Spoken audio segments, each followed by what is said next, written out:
understanding of the learners, and we talked about some of the learning theories, and we started with basically three types of approaches where we called it as a behaviorist approach or a cognitive approach or a constructivist approach, right? So there are different ways in which we can understand the learner, and there are different ways in which we can classify the training, and we can classify the training methods also. And also we tried to understand the theoretical background behind these models or these theories, for how these models have evolved, what was the seminal work that was done, right? What kind of hypothesis was proposed, how it was tested through some or other experiment. So in the process, we did talk about Pavlov's experiment, and we talked about Skinner's experiment and Jean Piaget's theory or Bandura's experiment. So we had a lot of discussion on the theoretical side. That is where we were in the previous class.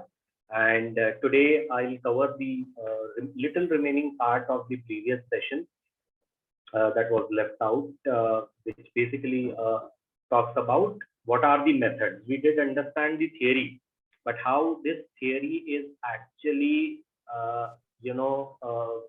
implemented or executed. So that implementation happens through different methods. What are the methods that we will cover in cognitive training methods? So these methods broadly we can classify as lectures, demonstrations, discussions, or a computer-based training.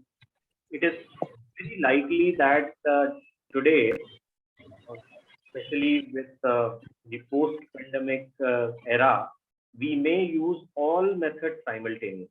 So there is every possibility that we may use all methods simultaneously. We may use a combination of it. So there are different possibilities in that context, and we'll try to see that how we can utilize each and every method. What are the strengths of each and every method? What kind of learner characteristics are suitable for a particular type of a method in all the sessions going forward. So in fact, all topics mentioned here are going to be the next few chapters that we will cover. So we'll have with the very next one that today we will have, we'll focus more on the lecture method. Then we'll talk about the demonstration. We will talk about the discussion method. We'll talk about CBT and many other innovative methods that have come. Okay. So moving forward, before we get started with a specific training method, or we get started with design and development of a particular training program, it is very, very important that the learning objectives need to be defined. So what kind of alignment we are talking about? Eric, could you unmute, please? Yeah. So what kind of alignment we are talking about? We are talking about that the learning objective should be aligned with three things. Number one, goals. So what goals here we are referring to? So the goals in terms of, just give me a minute. Let me just adjust the screen a little bit.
Yeah, sorry. There was some sunlight coming from the window and I was getting disturbed.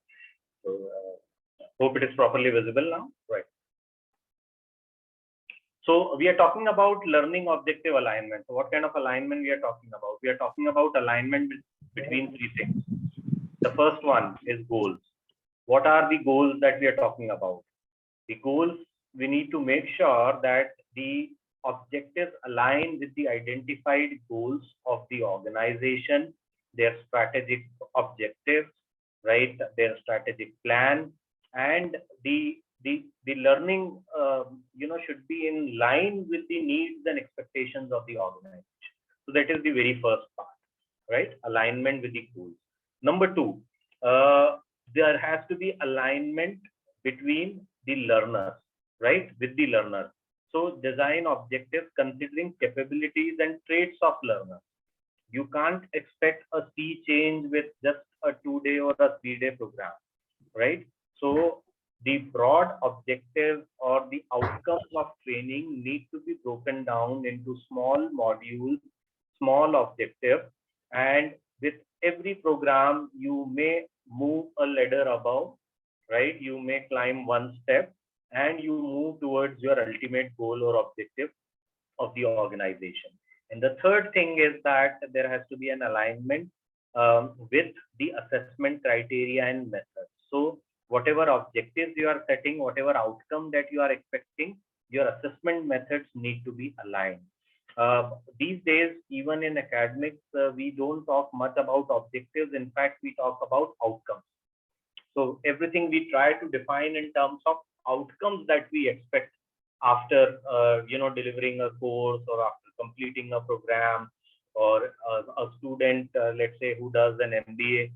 What that student is able to do is more important rather than what you intend to teach them, right?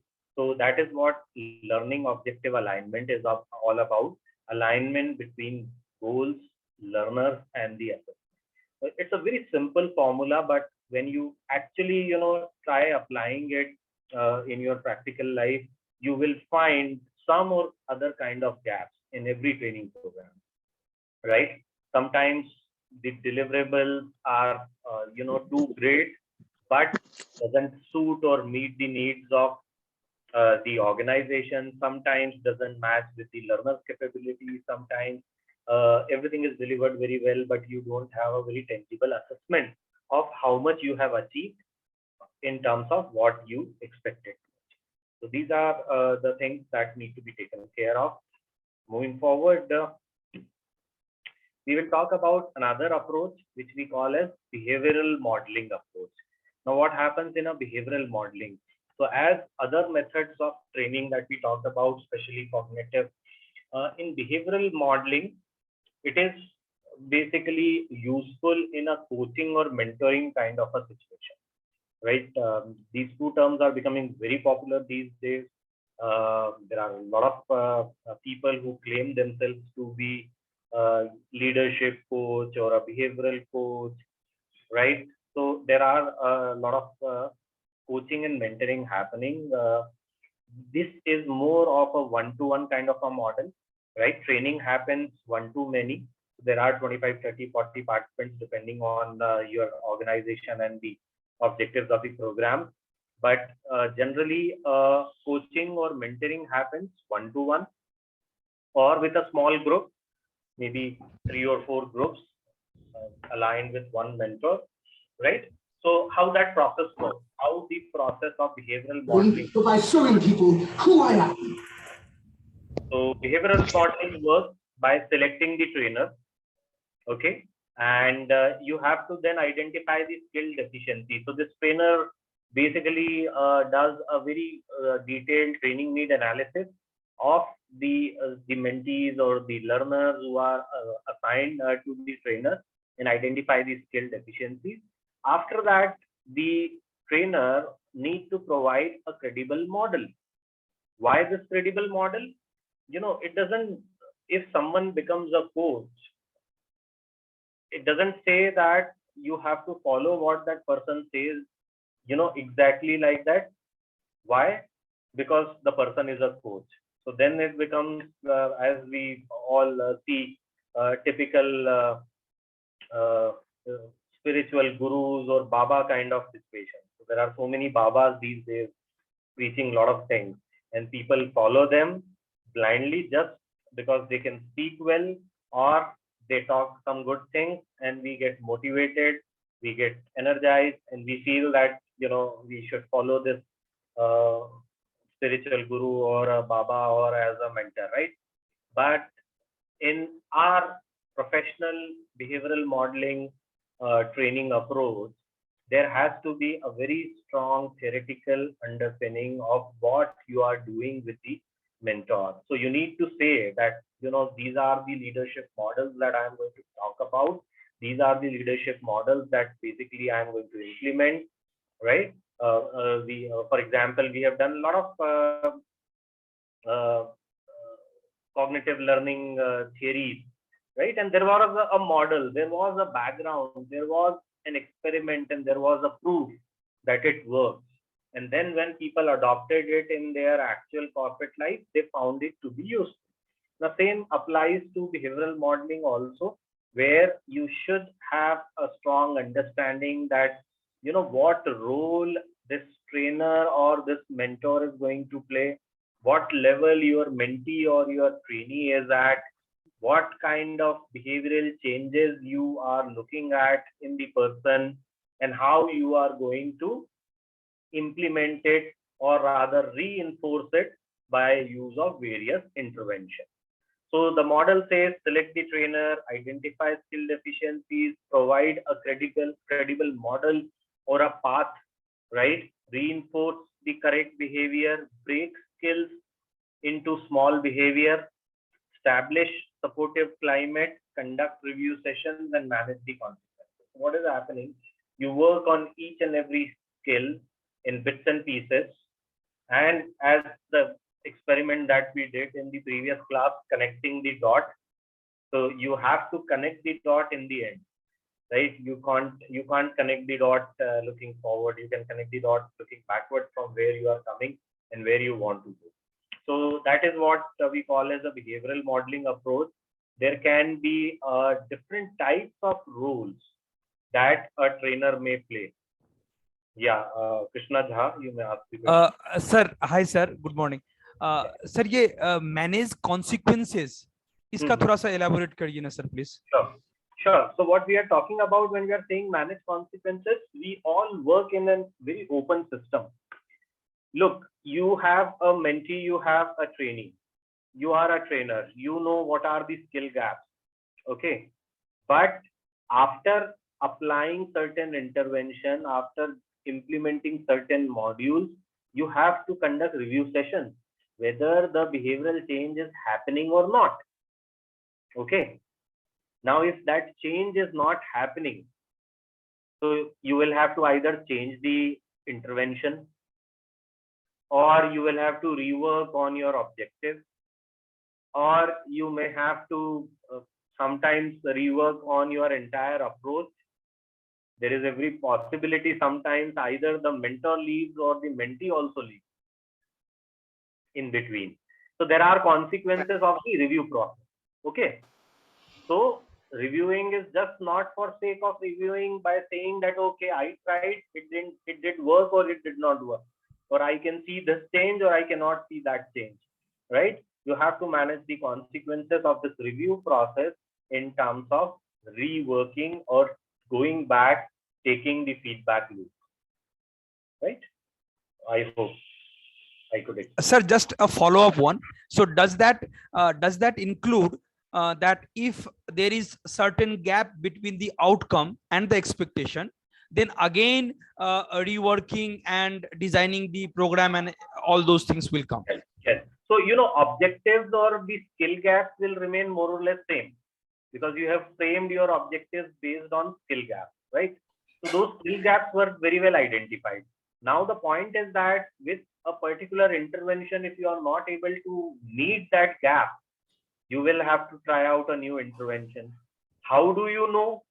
You get to know only when you conduct some kind of review sessions and you design an assessment methodology. And that's why in the previous slide, if you recollect what I said, goals, learners, and assessment. Assessment. There has to be an alignment between the three. And if there is an alignment, you'll get to know whether my interventions are working or not.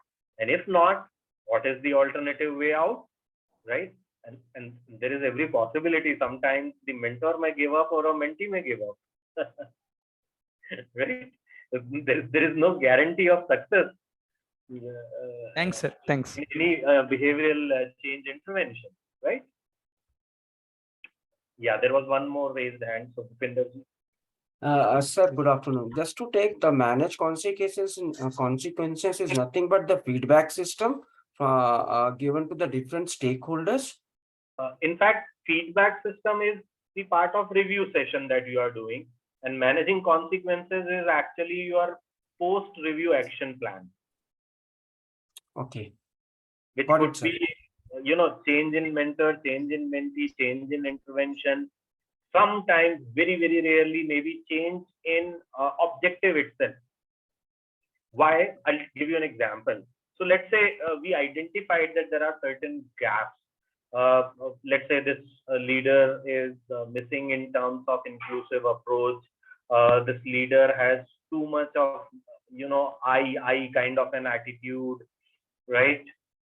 So initially you thought that that is a gap and we need to meet that gap, and we not need to inculcate this habit of more participative management, emotional competence or emotional intelligence, or things like that. Then for that you break that particular gap into certain modules and you start implementing that intervention with one change at a time. And even during the first review itself, or during the observation of, let's say, 15 days, you find that no, probably my assessment of skill deficiency was wrong. That was one odd time where probably based on the inventory that I used or the measurement that I used, I found that this person is lacking in that. But I believe he doesn't need the remaining three, coaching sessions for that.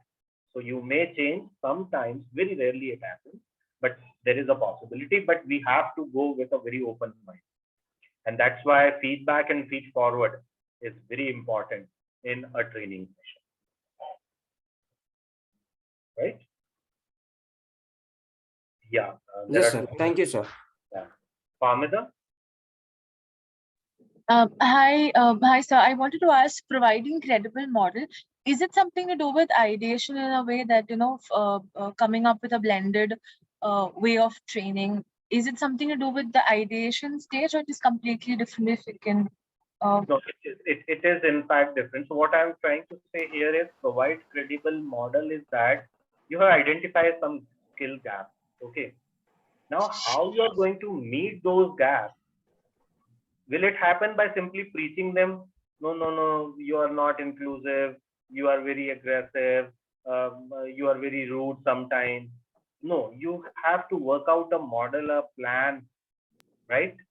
Which will include several types of intervention where there will be some kinds of reinforcement of certain behavior, sometimes a negative reinforcement for a certain behavior, and you'll have to work on that. So is it purely the basis the gaps that we identify? Right? No, after identifying the gap, the model or the plan that you are taking up All right.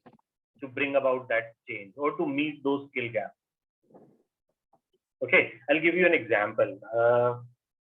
This is my own personal example. So before a year or so, I was just trying to control my weight and get slightly in shape. And being a teacher, we drink a lot of tea, and it is very, very difficult, to leave tea. Now, if you cannot leave tea, it is very difficult to get rid of sugar also, because if you have 4 or 5 teas in a day, and typically I personally like the traditional tea with masala and milk and all that, not the green tea and all. But I was really finding it difficult how to do that. Now, I read it somewhere and I experimented with it. And the idea was, the suggestion there was that keep a transparent jar on your table. And every time you get a tea, we generally get tea where sugar is not mixed, during making, but it is a sachet. Okay. So look at that jar and then take a decision whether you want to mix this sugar sachet in the cup or you want to put it in that jar. And I started doing it, and once I did that, I placed it. So after 5 or 6 days, the jar was almost half filled, and that kind of became a motivation that over a period of time, out of 4 times, I'll put 3 times in the jar and not in the tea. And after a month, when I looked at that jar, I realized that okay, this much of sugar I used to consume only with tea in a month's time, because that jar was full of sachets.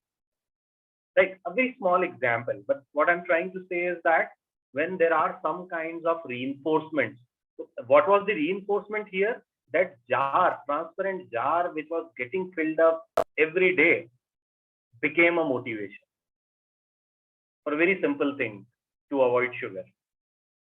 Right? Now, this is a very general example, but as a trainer, as a mentor, as a coach, what kind of reinforcement you are able to provide, that will help to change the behavior. Because the example that I am giving completely relates to a behavior of mine.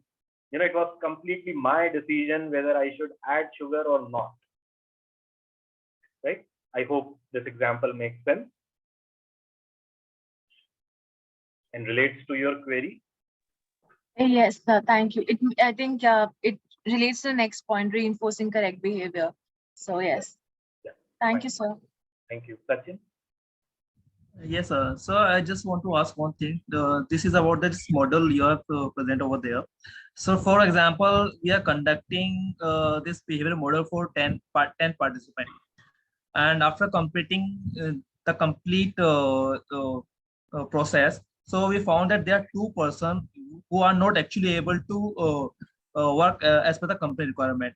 So for those 2 persons, what we need to do? So we need to go through the again with the entire process, or we need to take some separate steps for those person. You'll have to change your intervention. Look, generally, as I said, this model works most of the times in one-to-one mentoring and coaching situation. Okay. Right?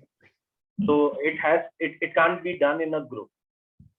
The Okay. ideal situation is you have one person, one-to-one mentoring, one-to-one coaching. So what are the Okay. gaps, what is your plan of intervention, and then how much one of my intervention is working or not working.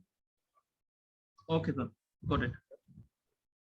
Thank you. Okay, so we can move on. So this was, there can be different types of roles. Some of you maybe from management would have heard about Hershey Blankard's situational leadership model. Anyone? Sir, as per Hershey Blanchard, whatever I have read, it is like path goal theory, I think, if I'm not wrong. The duty of the leader is to show the goal as well as the path to achieve that goal. Am I correct? Okay. Yes, you're partially right. Right. So, from what perspective I am talking about that model? There is a model in front of you on this slide, but to explain this, I'm taking that base because what this model says that a leader, a coach, a trainer has to follow 4-step process. And in simple words, we can call it telling, selling, participating, and delegating. What happens in the first stage? You have to do a lot of telling. What is right, what is wrong, how it is to be done. For example, in most of these sessions, what I'm doing is more of a telling job. Okay, I'm making you aware about the theories, the models, the process, that is there for training. What happens after that? After that, the next stage of this coach, trainer, facilitator is basically to sell the concept. The person needs to be motivated, should be willing to listen to you, right? Then only your advice, your preaching, your coaching, your mentoring will work. But if there is lack of ability and lack of motivation in the learner, very, very difficult for you to implement certain interventions and bring about a change. Okay, so selling, which is motivating the learner that yes, you need to achieve this level, you need to go there, right? After that, participating. So when the learner picks up few things, you have to be with them. You have to participate. I use this model a lot in all my sales training programs. The third stage would be I, as a coach or a mentor, would like to go and meet certain clients along with my mentee. Participatory approach. Let us do it. We can do that.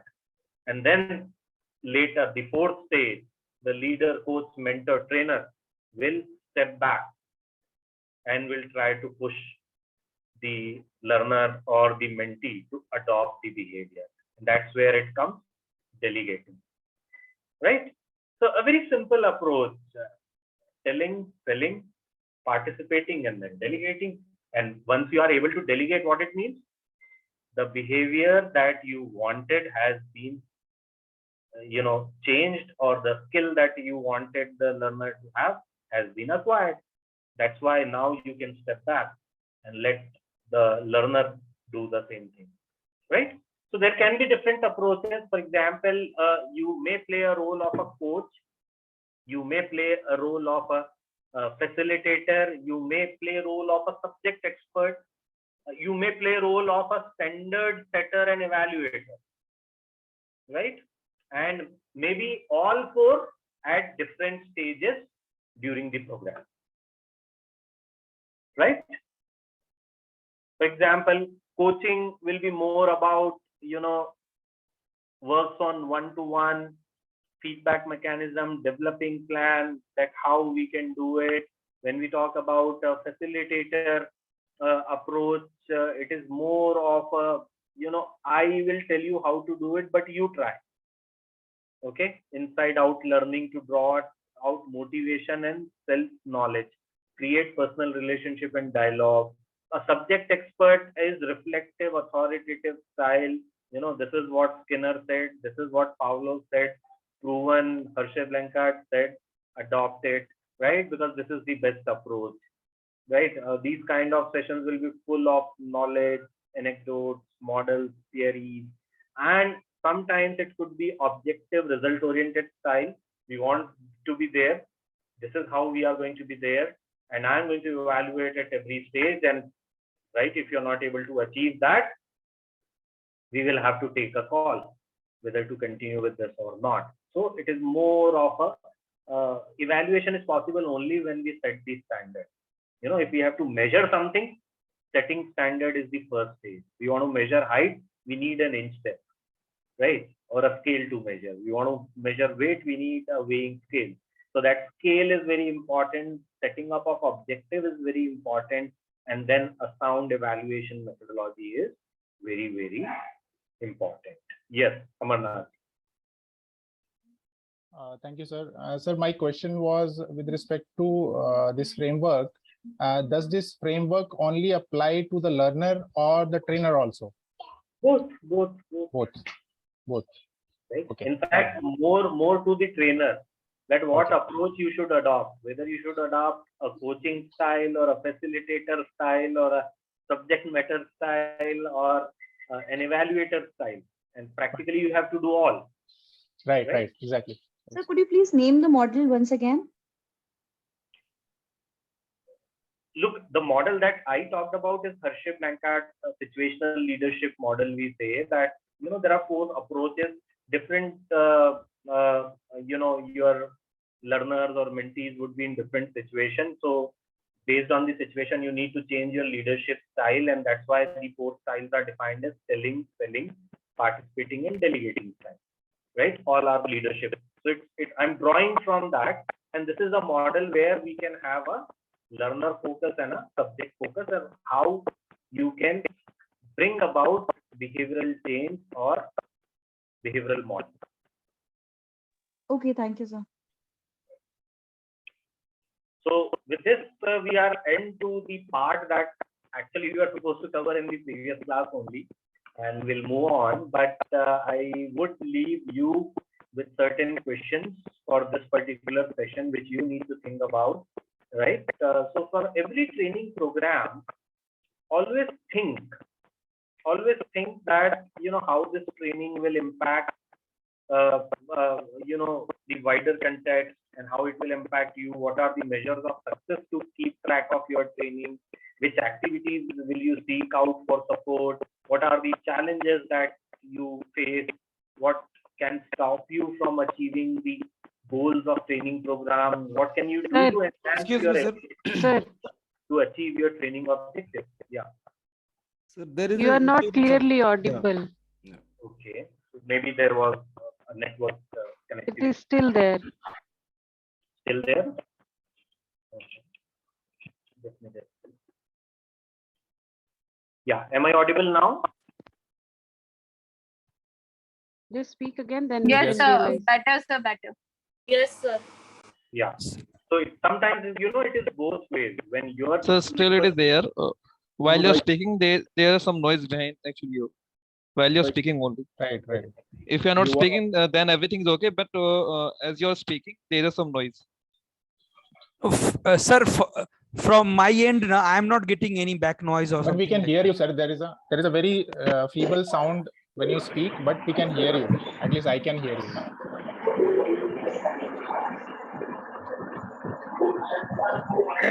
Tap sound is continue actually.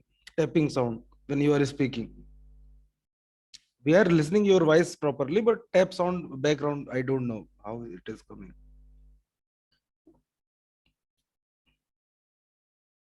Sir, actually missing voice, actually. Totally missing. We can't hear you, sir, now. Yeah. Amit, sir, we can't hear you right now. Sir, no audio from your side. Amit, sir, you're not Sir, audible. we cannot hear No you. sound, no sound. Sir. I think some diploma team please need to communicate. I think he's not listening to us also.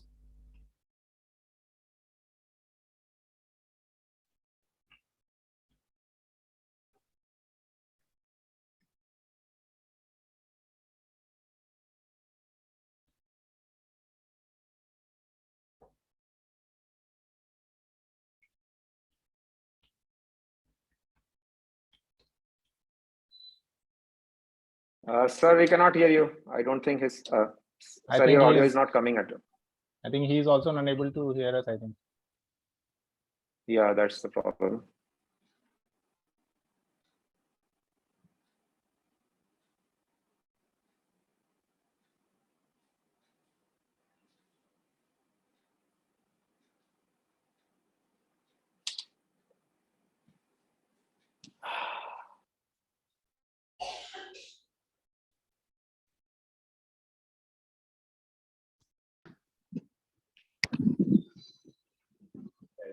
Thank you. So we'll talk about that, and we will have, we'll try to take up some practical examples and case studies as we always do, right? So we are talking about the method here, and as I said, the most widely used, the most popular, right? Every trainer, generally what happens is that most of the trainers, they are good orators also, right? And because they are good orators, they love to speak a lot. There is a joke which says that the biggest punishment that can be given to a politician and a professor, right? So professor in the context of a teacher, trainer, whatever you call it, the ultimate aim is to profess or teach. So the biggest punishment that can be given to them is that make them stand in front of an audience, make them stand in front of a mic, and don't allow them to speak for a longer time, right? Just tell them that you have to speak for 2 minutes. They can't. Okay. So what happens is that as a trainer, because generally we are good in our oratory skills, we prefer doing a lot of lecturing, and it comes by default. But the effort should be to make these lectures as interactive as possible, use as blended approach as possible, mix it with as many different methods as we can, and that probably will yield best results. So going to the background or the historical aspect, especially in the Indian context, the ancient Gurukul or the ancient education system was all about lecturing as a primary method, right? As you can see in the picture. So a guru giving dhyan or pravachans or a discourse, and all the shishya typically learning. So that is how it has been, since ancient times. But it becomes only effective only when you remember these two things. The very first one, tell me and I forget, teach me and I may remember, involve me and I learn. So the best approach while using a lecture method is the involvement, the interaction, the two-way flow of information, right? A dialogue rather than a monologue. Similarly, as said by Confucius, that I hear and I forget, I see and I believe, I do and I understand. So always we have to remember that in a lecture method, we need to blend it with what we learned in previous session, with demonstration, with discussion, with actual activities, so then only good learning will take place. So let's start with a quiz. Let me give opportunity to all of you to participate, and we'll start with a quiz. So as usual, what you can do is that you can scan the QR code, or I'll put it in the chat box also.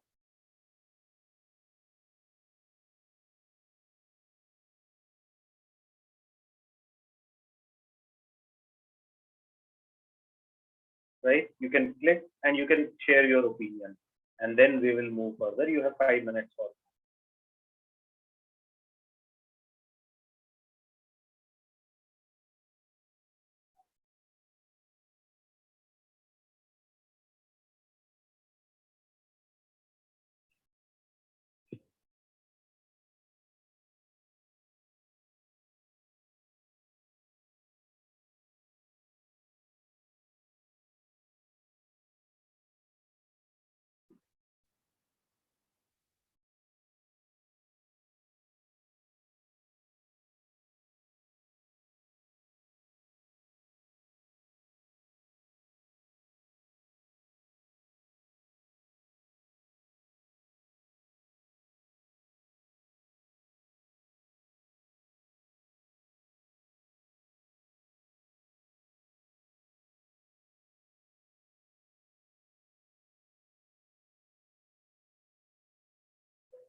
Sir, there was only one question. Am I Yes, yes. correct?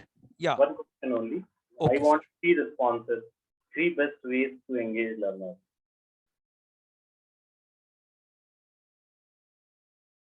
Around 60 people have responded.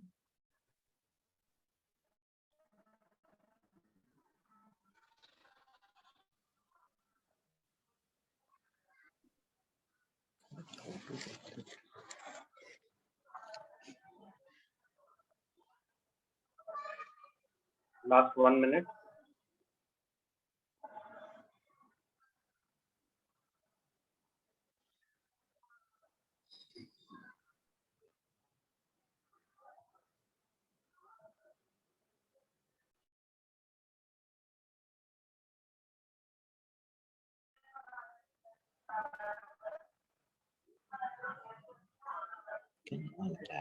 Remaining all can mute, please.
Right. Thank you. Okay. So let's see what our friends feel here, that what are the best ways to engage the learners. Right. And as we can see in this, that the best way that comes out here is activity, quiz, games, videos, demonstration, gamification, audio, visual, role play, discussion, case study, participation, interactivity, by giving them tasks, by asking questions, compel them to think, uh, practical day-to-day experiences, role play, okay, icebreaker, games, involvement, demonstration, two-way, hands-on experience, okay, giving chocolate, okay, presentations, then one-to-one interaction directly with the training, teaching others, right? Interaction with learners.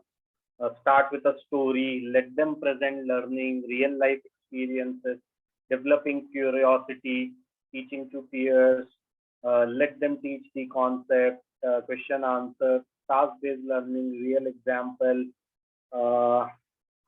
right? Creative thinking, involvement, right? So, yeah, some are different words, but practically same methods. So these are some of the ways by which we can make our lecture more interactive, more engaging, and then it will be different than a normal teaching session, and we can call it as a training session, right? So it is very, very important for us to understand that what are the ways to engage learner. Now the point is that how do you incorporate all these in a lecture method? If these are the best ways to engage learner, how you incorporate, how you mix up, how you blend all these approaches that you talked about in a lecture method, that is our focus of discussion. There are several other methods that we can use it, but today we are going to talk only about lecture method, right? So we'll stick to that. So talking about lecture method, as I always do, being a professor, I always go with a very strong theoretical understanding of whatever we are doing. So the very first thing that we need to understand is the Bloom's taxonomy. What is Bloom's taxonomy? Bloom's taxonomy basically talks about that what you can expect from the learners or how the learning takes place or what should be your goal or objective with the learners when you are delivering a session. Okay, so it says basically that it starts with helping people to remember. You talk about 15 things in a lecture, in a session, but are people able to recall the information, recognize, list what you are telling them, describe, retrieve something after 5 days, can name something, can find something. So the very first objective of any session is remembering. The next is understanding. For example, I may give 10 examples to explain you the learning theory. But if you can't, after full session, if you can't even remember that there were three major approaches that we talked about, behavioral, cognitive, and constructivist, probably my entire session is away, right? So the very first approach is remembering. The second approach is help them to understand. How understanding will happen? When you explain the ideas or concepts, when you help them to interpret something out of the theory, when you summarize the entire discussion, when you paraphrase something, you ask them that, okay, you tell, what do you think? Just as an example, the question that I asked is very, very simple, that what are the three ways to engage learners? Now, I very well understand that all of us are trainers here. So that is very basic. But the point is that unless until we are able to recall, we are able to paraphrase, we are able to say that what we can do, the learning is incomplete. So we know, but are we able to express that also? Are we able to tell that also to others? That is important. So that happens through classification, explanation. Our ultimate objective was to understand how learning happens, or how training takes place, or what are the theories of learning or training, right? And that's the reason we wanted to learn the CLT, which is cognitive learning theory. Okay, but that is not possible unless until you do classification, explanation, summarizing, interpreting, and explaining the ideas and concepts with example. The next level of learning happens when the participants are able to apply what they learn. How that happens? When they use the information in another similar situation, familiar situation, implementing, carrying out, using and executing what has been done. So now you need to think that what you will do in your session so that your learners or your participants get enough opportunity to apply what they know. In addition to that, after application, they should be able to analyze, break information into parts, explore, understand the relationship, compare, organize, deconstruct, right? Interrogating, finding out. They should be motivated. If I talked about one theory, the learner should be motivated to find out three more theories. Then only that analysis is happening. Simply learning one theory and applying it is not sufficient. If you want the learning to be complete, they should be able to analyze it further. After that comes evaluating. So justifying a decision or a course of action, checking, hypothesizing, critiquing, experimenting, judging something. So that evaluation also should come. That okay, sir talked about this theory, I applied it, but now to what extent it was useful, to what extent it was successful, to what extent this model worked. If it worked, why it worked. If it didn't work, why it did not work, and what kind of modification or improvisation I may have when next time I use it. Okay. And the last one, which is the ultimate level of learning, when the learners are able to create, so you will be able to relate with constructivist approach that I talked about. What happens in constructivist approach? You not only know, you not only apply, but you also create something new. So when a new model comes, as you all might be knowing, every year ISCD does one award which is called as Innovative Training Practices Award. Right? If you have not heard about it, please do find out. Very reputed award. So many organizations participate, and every year, as a professional body, Indian Society for Training and Development, we are exploring and trying to find out that what are the new innovative approaches in training that are coming up. Now that is something which the next highest level of Bloom's taxonomy talks about, which is developing the ability to create in the learner and the participant. And that is where a new model comes up, a new theory comes up, a new way of doing things come up, which is through generating new ideas, products, ways of viewing things, designing, constructing, planning, producing. These are inventing something new. And that is what the genesis of Innovative Training Practices Award is. And every time T&D managers, L&D managers, they come, they make presentations of the innovations in training and development that they have done, and a jury evaluates, and then they are awarded in a big function in Delhi, right? So why this is important?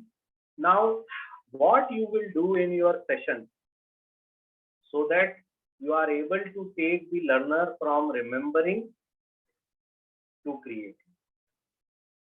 That is what all about delivering an effective lecture, right? If you are able to do that, if you are able to bring out something new in that session from the learner, you are successful. And as you can see, the analyzing, evaluating, creating is not easy. We call them as higher order thinking skills, right? Or higher order learning skills. So it is difficult. May not happen in every session, may not happen in every topic, but that should be the ultimate aim. Okay. So moving forward, what is the purpose of a lecture? Very simple discussion, right? Number one, to clarify things.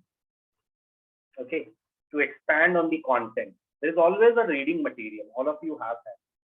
Why do we need this lecture then? We don't need it, actually. But the fact remains that the material is of no use unless until it is explained, clarified, expanded by a trainer or a facilitator or a teacher, right? So the objective or the purpose of a lecture method is to clarify, to expand the content which is there. Most of the times you will see when you read the content, you will hardly find any example which I have given in the content, in the material. The reason is, if I have to speak out or speak what is there in the content or in the reading material, you don't need me. There is a very interesting book by Ian Wilbur. And since all of you are from training fraternity, you must go through it. The book is titled, Why Do I Need a Teacher When I Have Google? Right? Very interesting book, Ian Wilbur. Why do I need teacher when I have Google? And this book raises a very basic fundamental question. It questions our existence as trainers and teachers, right? And which is a fact. You talk about anything in the session, first people would like to check it in the Google, whether something that is said is right or wrong, right? So the purpose of a lecture is not only to read out the content. The purpose of a lecture is to review, right? To establish a connection with the learner, right? To motivate the learners to learn. And I can say with confidence, based on my 23 years of career in teaching and training, 90% of the people here today in this session have not gone through the reading material, especially the chapter 3 or 4, the lecture method. Right? Happens. So what is the purpose or objective of this lecture? To give you some clues, to give you some motivation so that you go and open that material. Because that is also true. Learning will not be complete. If you will go through only my PPTs, if you will go through only my lectures, you will not clear exam. right? The learning will be complete only when you go back to the study material, you read some theory, you read some foundation, you recall what we discussed during the session, and then when you attempt any examination, you'll find that everything is getting linked. That is, the actual connecting the dot is happening. And sometimes while connecting the dot during the examination, you will have to go beyond the dot. That means giving your own example, and which is the highest level that Bloom's taxonomy talks about, creating, right? You should be able to come up and create something new. So that is the purpose. Now there can be, different classifications, and there's one more book by Norm Prison, right? The textbook and the lecture. So you can classify these days lectures also into different formats. You can have a video lecture, right, which would be a recorded one, for example.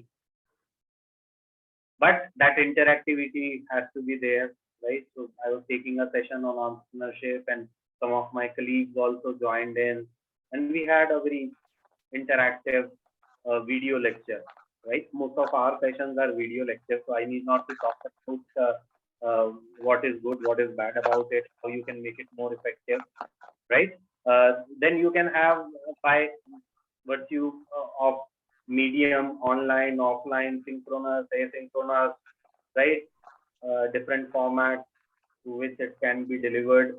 Synchronous is where the learners are online. Asynchronous is I record it and I put it, right? Like someone was very interested, as soon as we start the recording, we need to refer it afterwards, right? So what are the advantages of a lecture?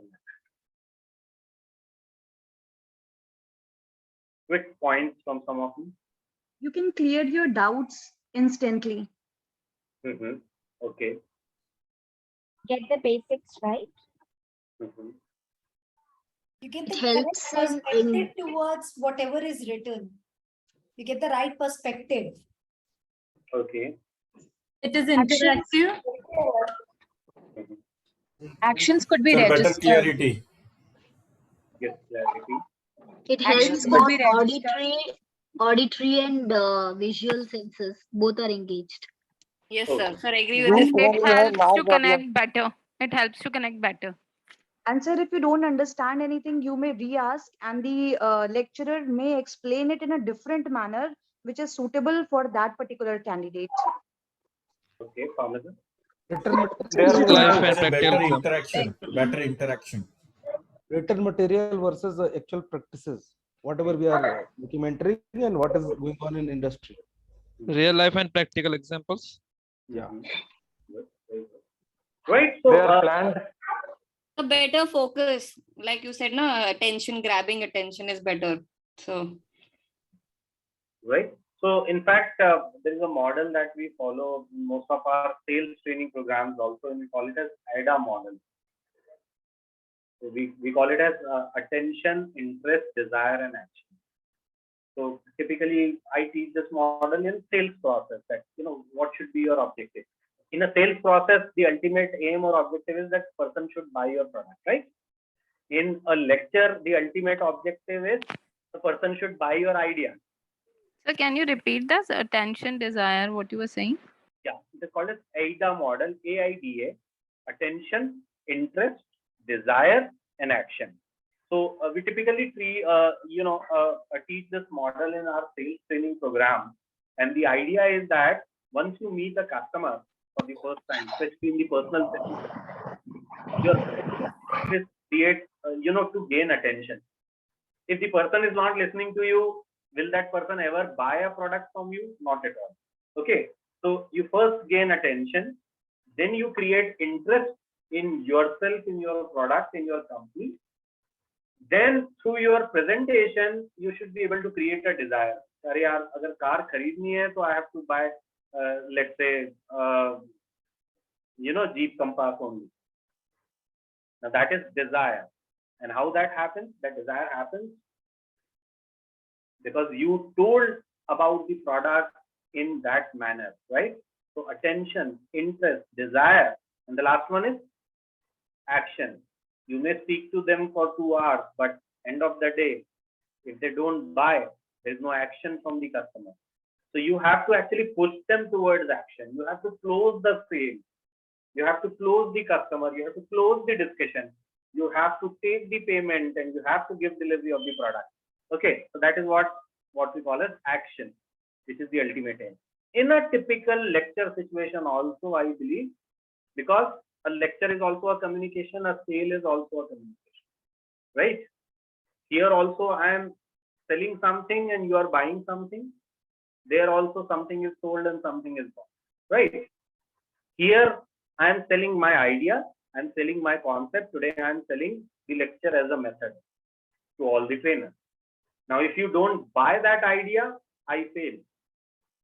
Okay, if you don't agree that the method is useful, I fail, right? Because I am not able to establish the importance of this particular method, which was my task or my objective. So what will be the action here? So the first thing that I wanted to do is I wanted to draw or gain your attention in the class, right? All of you with me. Hi, good morning, exchange of pleasantries and all, right? Then create interest in it by giving some examples, by asking some questions, right? And with some of my arguments, I am trying to put forward that come what may, you can't escape from this method. Lecture will remain. You may say that it is plain teaching, it is not very interactive as compared to a game. The learning is not there, but lecture is always there, because even if you play a game, you have to do debriefing. If you don't do debriefing, learning never happens. Debriefing is a lecture, right? That can't happen without a lecture method. Okay, so this is what desire to use that particular method and use it more effectively. And action is when you actually use it in your session. So AIDA. So these are some of the advantages that we talked about, right?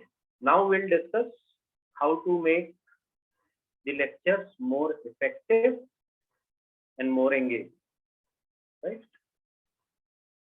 So the art of effective lecturing. How does that happen? Some people may relate it to public speaking also, right?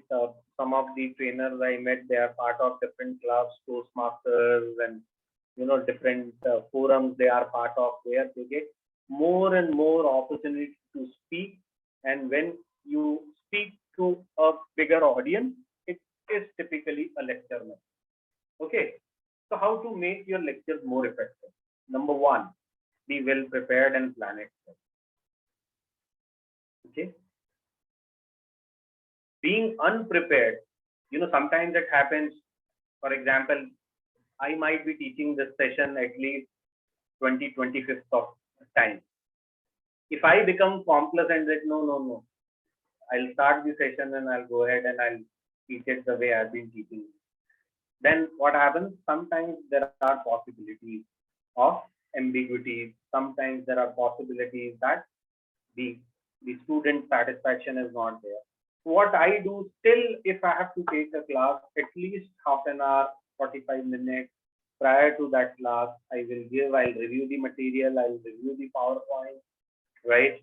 I'll think about some new examples which I may have come across between the previous batch and this batch, and if I can add something new. And that's why slides also sometimes get modified, some new points come up, some new examples come up. Okay, for example, if you check the recording, this ADA model I did not talk about in my previous batch when I was teaching, but I just recollected that yeah, in my sales also I use this model, and this model is useful when we talk about lecture also, because can a lecture be effective if you are not able to gain attention, or if people are not interested at all? So how do I try to create interest? By using that Mentimeter quiz, because when you type, you get actively involved. When you share your perspective, you get actively involved. right? So it happens. So the very first thing is be well prepared, plan it well, beginning, discussion, and summarizing. Okay. So one of our teacher at IIM Ahmedabad, he said that for any presentation, for that matter, you should follow this rule. Tell them what you are going to tell them, then tell them that you just what you told them, and then tell them to repeat what they learned. Right? I'll repeat it. The very first thing is that tell them what you are going to tell them. Right? What is the objective of this? Then tell them what you have to tell them actually. Right? And then in the end, tell them that what you just told them, which is revising, summarizing.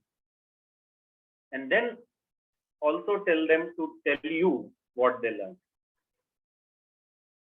Okay, and that will make your lecture complete.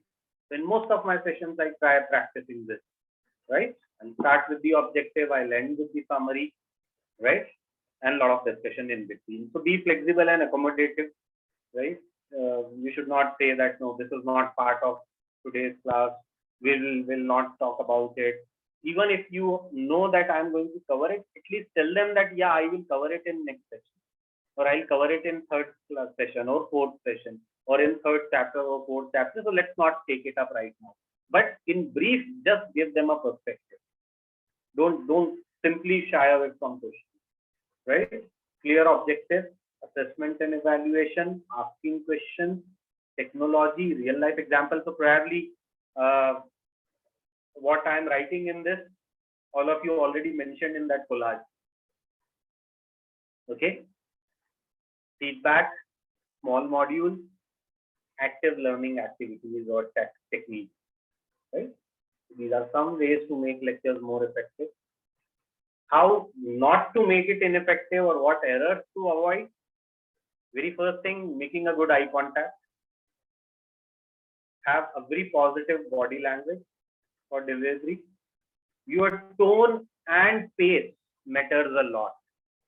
Where you can speed up, where you can slow down, what is the tonality in terms of modulation of your voice. Few words are emphasized, few words are not emphasized. I'll give you an example to explain all this. Okay, and I'll need some volunteers. I'll randomly pick up. Okay, so I'm not sure, I might have used it earlier. Pradeep, you have to repeat one sentence that I'll tell you, right? And this sentence is, I did not take your money. I did not take your money. Okay, fine. The next one, just please. Sir, I have to repeat the same thing? Yeah, you have to repeat the same thing, but with more emphasis on word I, and the remaining sentence in normal tone. I did not take your money. Okay. Parmida, same sentence with more emphasis on did not. The remaining sentence in normal tone. I did not take your money. Okay, fine. Hussein, same sentence with emphasis on your. Remaining sentence in normal tone. I did not take your money. Okay. Okay, then Kavita, maybe same sentence with more emphasis on money. The remaining sentence in normal tone. I did not take your money. Okay, right. So now see, one single sentence, not even a single word change. Yeah. Your tonality or your tone changes the meaning. Yeah. I did not take your money. किसी और ने लिया होगा. I did not take your money. बिल्कुल नहीं लिया. Right? I did not take your money. पर मैंने कहीं छुपाया हो सकता है. Right? I did not take your money. और किसी का लिया हो सकता है. And I did not take your money. Something else I might have to. True. Now this is the beauty of a lecture method, that you can bring that variation, right? Sometimes even in our session, we simply ask, right, what do you mean by that? Okay, now it can have 4 meanings. What do you mean by that? Or what do you mean by that? Yeah, there is a tone changes actually, different tones. Right.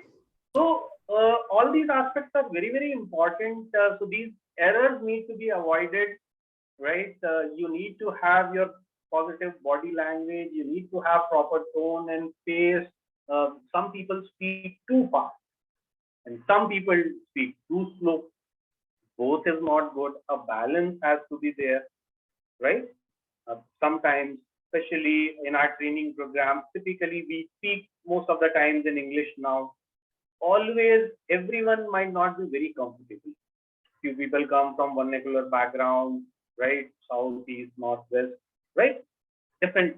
They are not able to understand your accent. All of us we all speak English, but the English spoken by a Tamilian is way different than spoken by a Bengali and a person like me from MP, right? So that accent sometimes play a spoil sport. So what is the solution? And a proper pace. If you maintain a pace, if you take proper pauses, if you have voice modulation, right? Sometimes you are able to explain. And 80% of the time, your tone or your gestures or your body language itself will communicate the point, right? It becomes very, very difficult, especially in an online session, because we can still see the passport photograph only, where body language gestures are difficult to be noticed. And that too when the screen, the PPT is bigger and your window is very small. So those are the challenges happen, right? So never go unprepared, come what may, whatever session you are delivering, at least 15 minutes before the session, sit quiet and give a thought. What I am going to do. There is a lot of power in visualization, right? If you visualize things positively, things will turn out to be positive, right? And also do an audience assessment, right? We are lucky. We are taking this session where everyone, almost all of you are trainers, right? All of you are well qualified. All of you are in that profession where you are doing. I can afford to be little bit fast, but that may not happen in every session, where I need to go very slow, explain each and everything. So that modularity, that granularity of an entire session is very, very important. Okay, so this is an example of the body language that's there in your reading material also. I could not get very clear picture of it, but you can see and you can understand that every gesture is signifying something, right? And for trainer, it is must. I mean, we can have one full session on body language because that's the most prominent thing that a trainer needs to practice. Yeah, very first thing that trainer needs to do. So that is what body language, and we are done with the lecture method. Just think about what is one great new insight. And the reason specifically in this session I am asking, there will be a lot of things which you all know that we talked about in today's session, right? We all have focused always on lecture, either attending or giving. So let's think about many more ways by which we can make it more interactive, more participative, more engaging, and more useful to our participants. And that's it for the day. Thank you. Good afternoon, Chetali here. I had two questions. Wanted to know that how do we do the assignments and submit it? Voice was not clear. If you can repeat.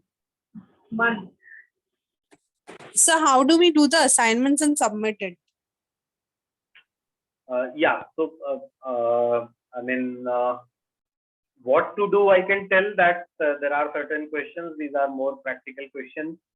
And as we discussed in the Bloom's taxonomy, try to be, simply move up the ladder in terms of not only remembering and understanding the concept, but it is time for you to analyze, evaluate, and apply, analyze, evaluate, and create.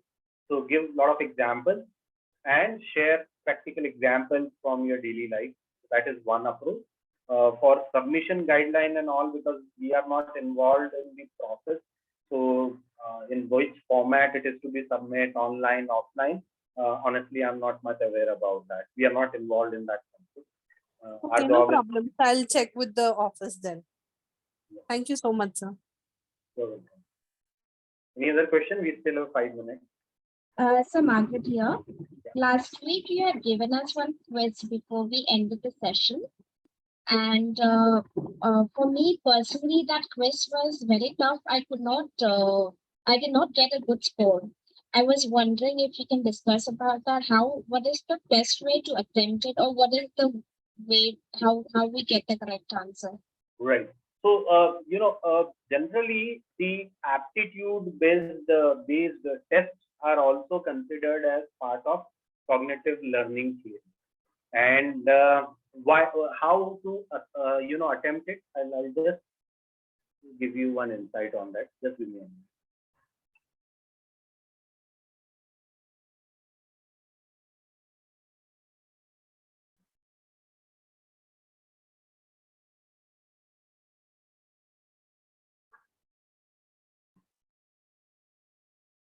Yeah. So what is the best way? The model you can see: organizing, observing, categorizing, forming, perceiving, forming, and interpreting. Now it is actually all these that are used, which are part of cognitive learning. And if you see, most of those questions were either pattern driven. So what you need to do is, first of all, you have to organize. You see all 4 figures and you have to understand all 4 figures, right? So it is organizing, observing, categorizing. Yes, there is one square, one triangle, one circle, one inverted, one, slightly tilted, something like that. So what you would do, you try to categorize. First is like this, third is like this, fifth is like this. Okay, forming, then creating a picture of your own, and then perceiving and interpreting. So the idea of that was that cognitive learning is a difficult process because multiple processes happen at the same time, right? And that's why those were figure-based problems. But if we take our daily life, the problems are really complex. A typical behavior change or a communication module that we are trying to deliver, right? The problems are more or less same. But if you will take up those problems and you will try to organize them, that yeah, based on the competency mapping that I have done for my entire organization as HR head, now I can classify the entire problem into 4 or 5 domains. And out of these 4 or 5 domains, what I observe that few are at level 1, few are at level 5. So I need to have a different program for level 1, different program for level 5. Then I'll design a program, I'll experiment with it, I'll try to interpret, evaluate, and see the feedback. Now, that all is part of cognitive learning theory if you look at it, right? So that is the solution. So that was only to give a basic understanding that how cognitive learning takes place. Okay, sir. I hope I could make the point. So, just see this figure: organizing, observing, categorizing, forming, perceiving, interpreting, and you will understand that how cognitive learning happens. When you are able to draw some patterns, when you are able to connect the dots, cognitive learning happens. Right? Yeah, Sachin, maybe last question will be repeated. Yeah, yes, sir. So I just want to ask the difference between TNA and TNI, and which comes first, TNA or TNI? Okay, so broadly speaking, part of same process: training need identification or training need assessment, right? Now, the identification typically happens when you do assessment. So you will do assessment first, and then only you will be able to identify the need. How that assessment happens, training need assessment, there are different ways and methods, right? Although not exactly part of the course that I am teaching, probably you'll have one full course on TNI or training need assessment and all that. But broadly speaking, that assessment could be through some structured method where you have some measurements available, right? You might have some skill inventories available. There are sometimes psychometric tests available, and some organizations do it using their own outcomes of competency mapping or performance appraisal exercise that they do. So idea of competency mapping is that only, that you should be able to understand that at what level and with what competencies my people are. And when I know that, and if I know my goals and objectives, and I find that there is a gap, you have identified the need for training. Okay, sir. Thank you so much. Right? So shall we wind up? Thank you so much. Bye. Thank you, sir.